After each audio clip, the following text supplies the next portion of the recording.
Hello, I'm Maurice Powell. Welcome to A Little Like Music, Manx Radio's regular Thursday evening classical music hour. I'm going to start this evening's programme with music by Lehar, whose operettas I really love. They're full of interest, and not just The Merry Widow. That's the gift that keeps on giving. It's probably the most performed operetta ever, and it's never off the stage somewhere in Europe or America. A fabulous piece, of course, and packed with good tunes. But so are his other operettas. He wrote about 25, and we know famous arias from Paganini, Land of Smiles, but the operettas themselves are well worth seeing if you get the chance. So, from Gypsy Love is an orchestral piece based on themes from Gypsy Love by Frank Lehar.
The Zigeunerfest, the Gypsy Festival, from Lehar's operetta Gypsy Love, written in 1900.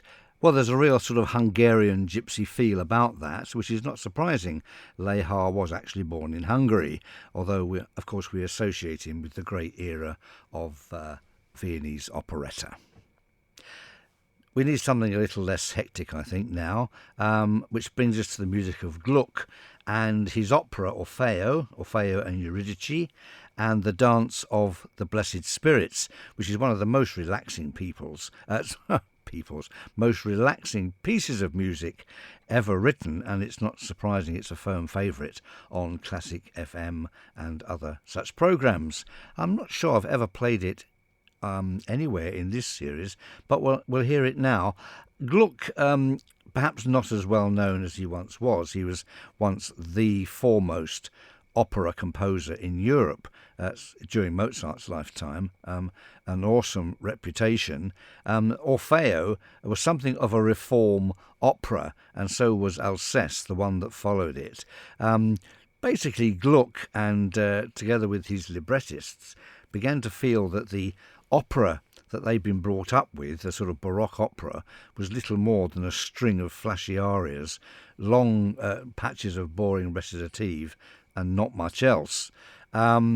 But they were partly right. But of course, in the hands of great composers like Handel, Baroque opera is absolutely wonderful. Anyway, they decided to sort of shuffle out the back door all of this vocal glittering display and go for something a little bit more realistic and stories that people could actually relate to. So that's a bit of the background to that. Here then, from Gluck's Orfeo and Eurydice, the Dance of the Blessed Spirits.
The Dance of the Blessed Spirits, part of the ballet music for Gluck's opera Orfeo and Eurydice. And now to the music of Elgar, and something a little unusual. I've actually found a recording of something of Elgar's made when the composer was still alive and sung by one of his favourite singers. This is Softly and Gently from the end of his oratorio, The Dream of Gerontius. It was recorded in 1916 by Dame Clara Butt. As I say, there's a very good reason to think that Elgar wrote the part of the angel in that wonderful oratorio with her voice in mind. She had actually recorded a number of pieces of Elgar even before that, starting in 1902 when she recorded Land of Hope and Glory, and I think recorded it half a dozen times later as well. Clara Butt came here to the Isle of Man, to the Villa Marina, several times and was immensely popular, particularly if she finished her concerts with something like Home Sweet Home, when there wouldn't be a dry eye in the house. Well, her voice, of course, is not to everybody's taste these days, and I don't know how she would fare on a stage today. She had a fascinating career, very much in the sort of spotlight, and people were almost as interested in what she was wearing as what she was singing. A little bit like Florrie Ford in a completely different genre, of course. Newspaper articles, particularly here on the island, were full of information about what Florrie Ford and Clara Butt were wearing, a bit thin on the details of what they actually sang, apart from the titles of songs. Clara Butt was over 6 foot tall and therefore never had a stage operatic career. I mean, none of her leading men could possibly have lifted her, for one thing, and they would have had to stand on a stool to plant a wet one on her cheek. So she never had an operatic career, as some other singers that came here did. Nevertheless, she was immensely popular and clearly moved audiences to tears. So here then is an extract from the very end of Elgar's oratorio, Dream of Gerontius. It's cut, unfortunately, I imagine, to get this onto the original recording, which would have been very limited in time. But it's fascinating to hear Elgar sung by a famous singer at the time that Elgar himself was still alive. It's conducted by Sir Henry Wood.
A fascinating recording made in 1916 of Dame Clara Butt singing the Angel's Farewell softly and gently from Elgar's Dream of Gerontius, conducted by Sir Henry Wood.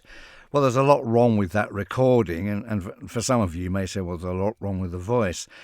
I've heard a lot of Clara Butt's recordings, and it seems to me that at that time her voice was at its peak, like it or not. Her later recordings in the late 20s and early 30s are nowhere near as good. The voice is nowhere near as steady and takes on an almost baritonal quality at times. But then she did make a lot of those recordings in her own home, seated in a chair, because she was actually suffering from cancer at the time. So I think one needs to know a little bit about the context. Elgar wanted that voice for the part of the angel, and who are we to disagree? Obviously, the choir is very oddly balanced, and the whole style of performing, sliding about from note to note, even in the violins I heard in the background, wouldn't be to our taste today. But nevertheless, there's something quite moving about that. Dame Clara Butt from 1916. And now we need to return to Vienna, I think, and the brother of Johann Strauss II, the great waltz king. This is Josef Strauss, and this is a polka mazurka entitled The Dragonfly.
The sound of old Vienna there, Joseph Strauss, The Dragonfly. If you've just tuned in, you're listening to A Little Bit Music with me, Maurice Powell, and you're very welcome. We've had music by Lehar, Joseph Strauss there, Gluck, and Elgar, and we're moving on to Mozart very shortly for our concerto spot. Now, I'm going to play the slow movement from Mozart's flute concerto, the wonderful Adagio, which has a kind of Elysian feel about it, as did the Gluck piece that we heard earlier. Wonderful muted strings, flutes in the orchestra, and the solo flute. It's a lovely piece. Mozart wrote concertos for many of the instruments that are available to him. He wrote one for flute, one for oboe, one for clarinet, one for bassoon, although he did actually start other concertos for those instruments which were left unfinished. He wrote 4 or 5 horn concertos. Nobody's exactly sure exactly how many horn concertos he wrote, because they keep finding bits and pieces of unfinished ones. But there you are, very busy man. So this flute concerto was written in Mannheim in 1777 for an amateur Dutch musician who was also not only a musician but a physician, who had been with the East India Company, made a lot of money, and spent his time travelling around the world and indulging in his interests. His name was De Jong, and he was having lessons in Mannheim from a very famous flute player there, and Mozart was there, and he commissioned Mozart to write 2 concertos and various other pieces. Mozart, of course, being very busy, didn't complete the commission. There's only one actual concerto, another one is an arrangement of an oboe concerto, and he didn't write all the shorter pieces. So he only received half the fee. Mozart, being Mozart, was slightly aggrieved at that, because he had promised to deliver the other pieces later, but of course he never did. Other things took over, like The Marriage of Figaro and things like that. So anyway, enough of all that. Here then is the lovely Adagio from Mozart's one surviving original flute concerto in G major, and it's played for us this evening by Aurélie Nicolai.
The gorgeous Adagio from Mozart's Flute Concerto in G major.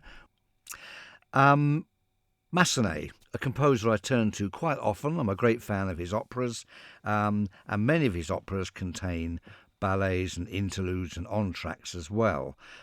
Here then, a short piece, which I have played before, but one or two people have been kind enough to say how much they've enjoyed it. So here it is again. This is the Nocturne from Massenet's opera La Navarrese.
The Nocturne from Massenet's opera La Navarrese, and it's one of the few peaceful moments in that opera, which is a very bloodthirsty and stirring piece. It's a little bit like Puccini on steroids. It only lasts about an hour, but it's full of incidents, and as I say, rather bloodthirsty. The Nocturne, anyway, from La Navarrese by Massenet. And now for the music of John Rutter, one of the best loved of all English writers of choral music. I was reading a little bit about him, and he said that he always loved choral music, and even right from the days when he was in his school choir, and he loved to hear how all the different voices blended, and that set him on the idea of becoming a choral composer. He eventually became the musical director of Clare College, Cambridge, his alma mater, in fact, in 1975. His music is sung all over the world, and he once recalled hearing some of his choral works sung in Korean, in Brazilian, and Swedish. Of course, it has enormous appeal for choral singers. It's technically quite challenging. His harmonies are quite lush, but it's always very approachable. Choirs love singing it. It's very lyrical, and audiences just love listening to it. It's the unmistakable sound, really, of the English choral music style, but with that extra special twist that only Rutter can give it. I'm going to play two pieces. The first one is For the Beauty of the Earth, written in 1980, and that's followed by A Celtic Blessing from 1978, the music of John Rutter.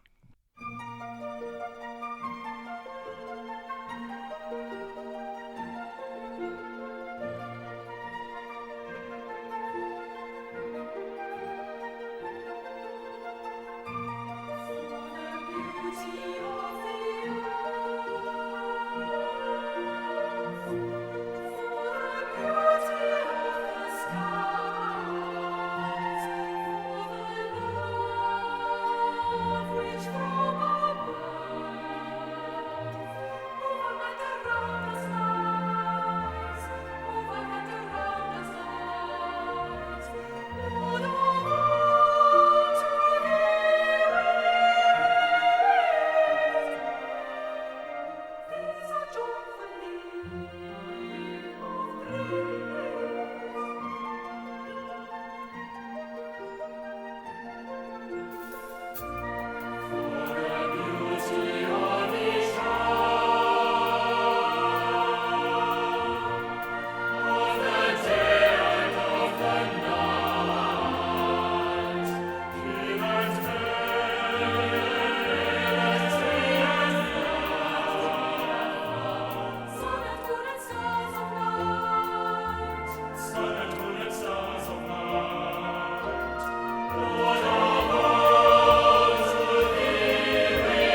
Two lovely pieces there by John Rutter, For the Beauty of the Earth and A Celtic Blessing.